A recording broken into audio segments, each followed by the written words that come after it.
Hi guys! Welcome to another video. So sa ating video ngayon ay sinundo natin si Mama sa kanyang work dito sa Alcan Avenue Hotel para manood din siya ng snow sculptures dito sa Banff. So ito ay tinatawag na Dragonflies and Cattails. Dito lang siya sa may Banff High School. Siyempre, hindi din mawawala na mag-video kami ni Mama dito sa snow sculpture. Siyempre, kasama ang view at hindi din mawawala ang Banff sign, siyempre. So, pumunta din kami sa may Bear Street para panoorin ng snow sculptures.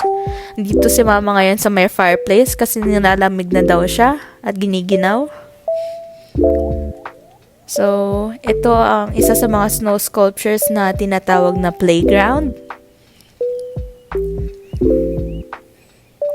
Tapos, ito naman ay Winter Disguise. Tapos, itong snow sculpture ay tinatawag na Hermines and Frog. Tapos, ito naman ata ay tatlong squirrel. Hindi ko na matandaan kung ano yung pangalan niya. Tapos, ito ay tinatawag na Hide and Seek. Kinagabihan naman ay kumain kami sa Sushi House Banff para mag-sushi at mag-chicken. Tapos pumasok na kami ni Mama. Ito yung video ng train nila.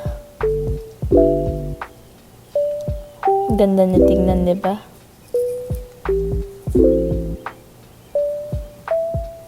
Tapos ito yung mga in-order namin.